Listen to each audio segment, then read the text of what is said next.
والفرصة الأخطر بالنسبة للبارسا، لكن الآن كارلو أنشيلوتي ماذا ينتظر؟ يريد أن يعادل رقم زين الدين زيدان.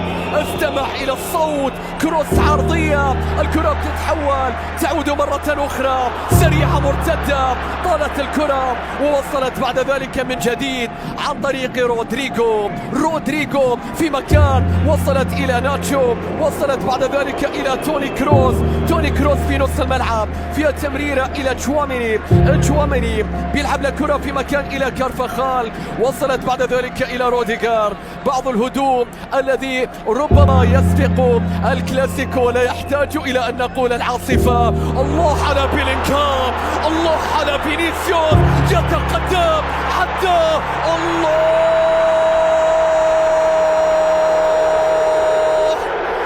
الرقم 7 في مدريد، يعني الرقم 1، يعني أن تكون قائد المشروع، يعني أن تتقدم الصفوف الأمامية، يعني أن تكون رجل الكلاسيكو. الرقم 7 في الدقيقة 7 في الوقت الذي سيهتفون فيه لكريستيانو رونالدو. لن ننساك يا بيلي، لن ننساك يا بيلي، سأعود إليك. لكن انظروا إلى من يتقدم، انظروا إلى فينيسيوس، انظروا إلى البداية. الدقيقة 7 لم تكن دقيقة كريستيانو فقط، كانت دقيقة الرقم 7. فينيسيوس يسجل، ريال مدريد يتقدم، بيلينغهام وتمريرة أولى. يا للقمة والكلاسيكو الذي يبدأ مبكرا، يا للضربة الأولى. 1-0 الكلاسيكو يعلن عن نفسه، وهناك المزيد، وهناك المزيد. الله يا رودريغو، هداف ريال مدريد وصانعه والمساهم الأول، إنه من يبدأ القمة بصناعة لفينيسيوس. الرجل الإنجليزي كارلو أنشيلوتي أحد لاعبين الوسط الذين ستكون فخور بتدريبهم إلى جانب قائمة طويلة جدا من اللاعبين. رودريغو، ريال مدريد ينفجر، بيلعب الكرة، مستحيلة يا ريال، مستحيلة يا ريال. ذهبت الحكومة وبقيت سعادة الشعب يا فيني، وبقيت سعادة الشعب يا فينيسيوس. ليلة الرقم 7، ليلة الميرينجي، ليلة الريال مدريد. 10 دقائق فقط كانت كافية لإعصار هذا الملكي لهدفين لانفجار أبيض. شوف الكرة، شوف رودريغو، شوف رودريغو، شوف رودريغو، شوف رودريغو.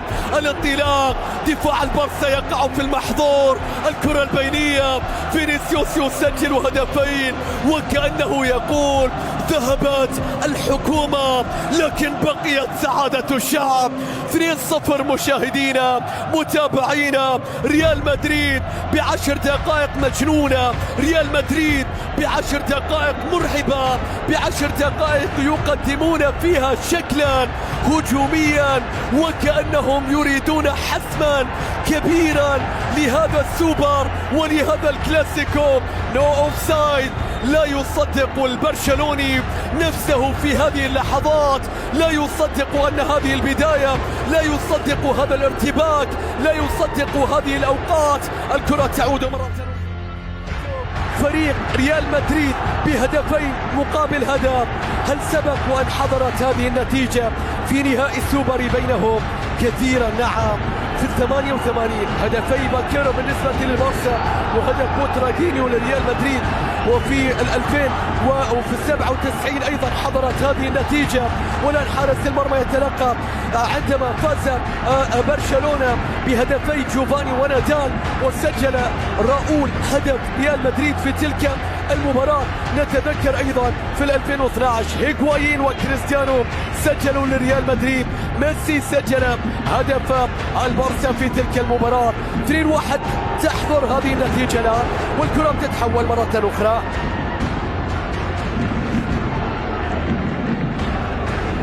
كرة بتتحول الآن من جديد مرة أخرى، والكرة تصل في الجهة اليسرى، فيها تمريرة، تعود الكرة في الجهة اليسرى عن طريق اللاعب مندي اللي بدوره بيلعب له كرة في مكان سليم،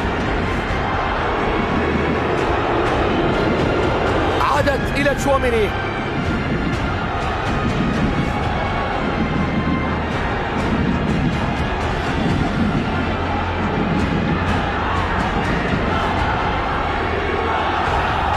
كرة بتتحول بعد ذلك عن طريق اللاعب فالفيردي بيرسل كرة في نص الملعب، فيها تمريرة تعود مرة أخرى، فيها انطلاقة، الكرة تصل أقصى اليسار، وصلت بعد ذلك إلى مندي يتقدم أو فينيسيوس، عادت مرة أخرى التمريرة باتجاه فالفيردي تصل بعد ذلك إلى توني كروس اللي بدوره بيرسل الكرة مرة أخرى، عادت إلى روديغار أقصى اليسار، يرسل الكرة في مكان سليم إلى فينيسيوس يتقدم، فينيسيوس الكرة معاه، فيها تمريرة تعود بعد ذلك إلى فالفيردي، نقل الكرة، شوف ريال مدريد والبحث مرة أخرى. أعتقد بأن أفضل سيناريو بالنسبة للبارسا استطاع من خلاله أن يعود وأن يقلص الفارق بعد أن كانت الأمور تسير بالنسبة لريال مدريد بشكل كبير جدا في هذا السوبر، لكن هدف يظهر من خلاله ليفاندوفسكي يسجل في هذه الليلة. الكرة تصل مرة أخرى إلى توني كروس اللي يحاول فيها، والكرة بتتحول مرة أخرى من جديد في مكان باتجاه اللاعب الواضح في الصورة، والكرة تصل عن طريق اللاعب كارفاخال بيرسل الكرة إلى تشواميني بعد ذلك إلى رودريغو في مكان فيها تمريرة، عادت مرة أخرى وصلت إلى بيلينغهام، التمريرة تصل بعد ذلك إلى كارفاخال فيها تمريرة، عادت مرة أخرى إلى بيلينغهام، الكرة تصل في الجهة اليمنى فيها تمريرة تشواميني، والكرة العرضية رأسية، الكرة إلى ركلة جزاء. ماذا نشاهد الآن؟ أراوخو وكرت أصفر، ركلة جزاء لمصلحة ريال مدريد بعد 36 دقيقة مرت من زمن شوط المباراة الأول. يا للإثارة التي تأتي، يا للجنون الذي يحدث. فينيسيوس يشترك في كرة مع أراوخو، جافي لا يصدق هذه اللقطة، وهو الذي فاز في العام الماضي ب3 أهداف مقابل هدف.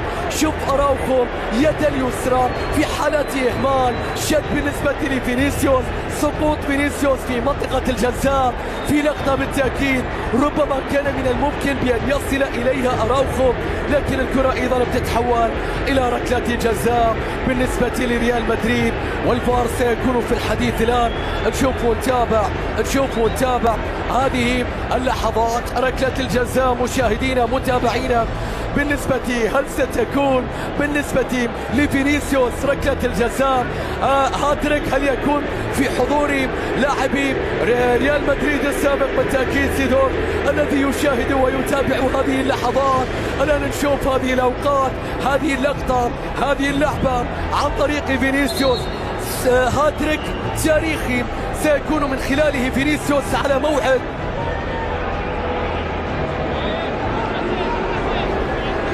هاتريك تاريخي سيكون من خلاله فينيسيوس عن طريق ركلة الجزاء إن استطاع أن يسجل في مباراة اليوم. هذه اللقطة في 37 دقيقة نشاهد ونتابع فينيسيوس الذي صام طويلا هذا الموسم وغاب طويلا هذا الموسم، يقترب من أن يسجل هاتريك في شوط واحد. فيني سيتقدم من علامة الجزاء، فينيسيوس الله، لم يكن رجل المناسبة بل المناسبة بأكملها. السوبر فينيسيوس يسجل الهدف الثالث، السوبر فينيسيوس يسجل الهاتريك في شوط واحد بالنسبة لريال مدريد في كأس سوبر إسبانيا.